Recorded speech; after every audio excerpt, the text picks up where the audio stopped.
What is up? 大家好 and away massacant. Today we're heading down to South Africa. So, spark up the braai and throw on some chakalaka boerworst. Don't forget the braai breakies. Open up a fresh bag of biltong and leave your brandy and coke at home. And let's hope we don't get a babalus. We're going to SA, bro! You boos!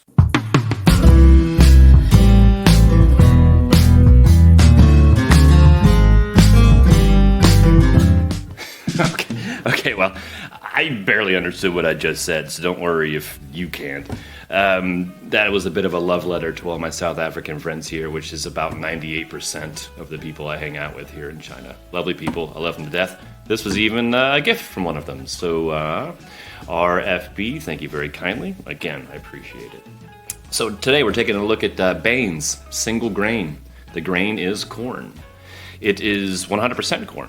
It's 43% ABV. It is colored. It is filtered from the James Sedgwick Distillery in the, all right, I practiced this, the Bainskloof mountain range.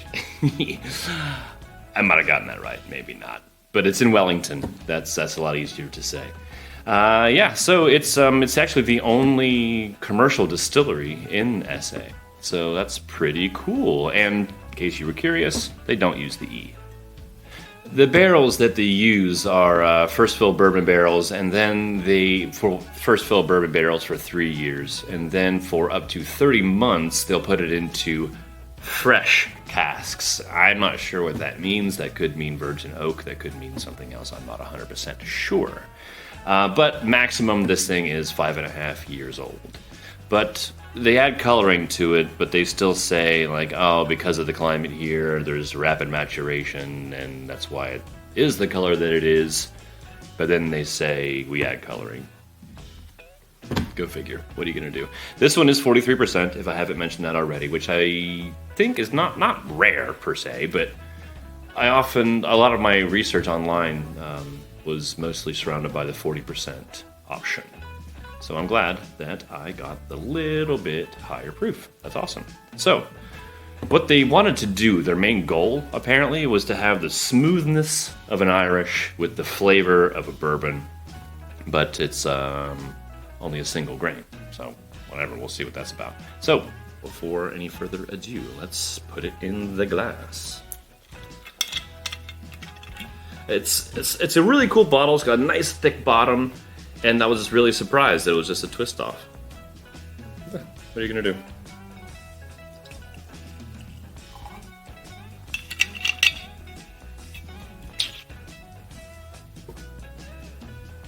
There you go. Okay. On the whiff. Let's take a gander. Now, yesterday when I was doing my research, I just mean drinking this and writing shit down.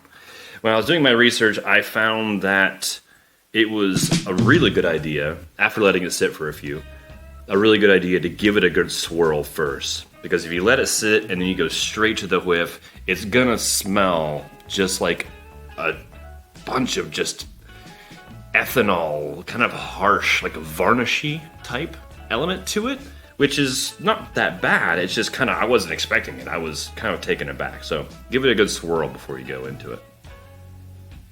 See, that's so much better. That's so much better. We're getting it's sweet, oak spice, like some vanilla pudding, but it's also kind of like a savory dessert, like a pumpkin pie almost. Dusty corn. Yeah, dusty corn, and there's that metallic note that you're going to find in a lot of single grain whiskeys or a lot of heavily grained blends. Not uncommon. Cool. All right, well, let's taste it. Gambay. I forget what they say in South Africa for cheers. I don't remember. That's embarrassing. Anyway, South African word. Afrikaans word.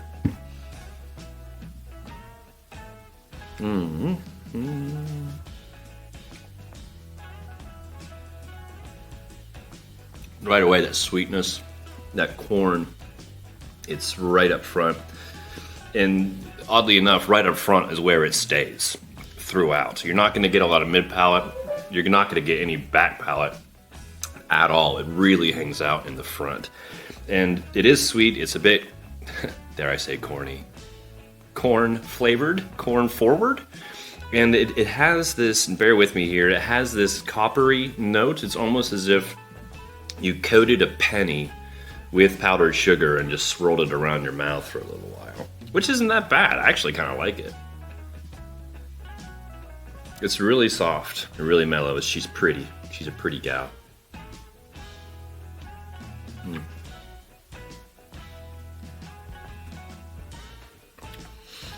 Now, some of the things that I read were saying that this is thin, and it is a little bit thin, but not as thin as everyone was saying, and I attribute that, quite possibly, to me having the 43% ABV expression of this. I think that extra 3% really brings up the mouthfeel, because even as I'm swirling around with my spit, it thickens up and coats the tongue nicely. It's not that thin, in my opinion.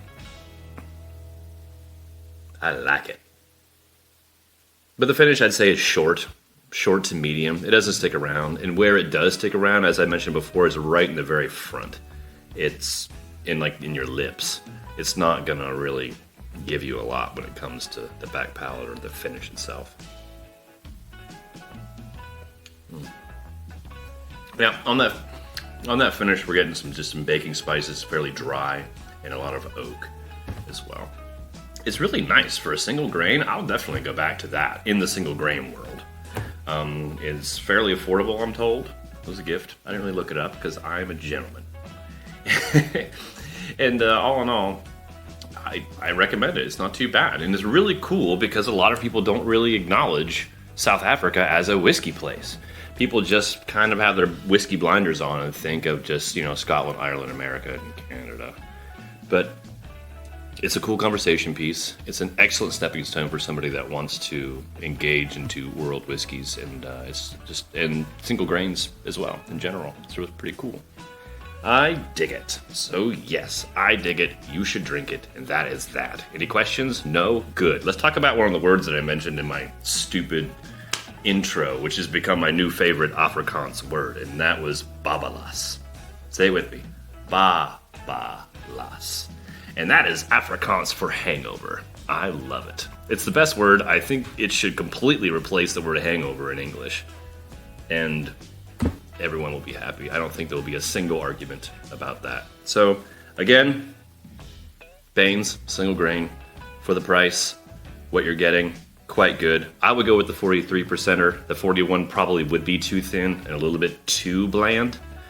So, if you can see the 43er, have at it.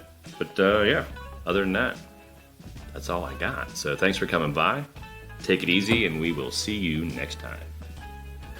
I almost forgot, in case you were wondering, the album I listened to when I was doing my research on this one was Rubber Soul, 1965 Beatles. Good stuff. Kind of missed my brother a little bit, threw that on there. That's one of his favorite bands, so I thought I'd throw it on there. So if you want, have a listen. One of the standout tracks was... what was it? It was Nowhere Man, of course, and Think for Yourself. That was the one that really got to me in that session. So, just throwing it out there in case you were curious. All right, I'm out. Goodbye.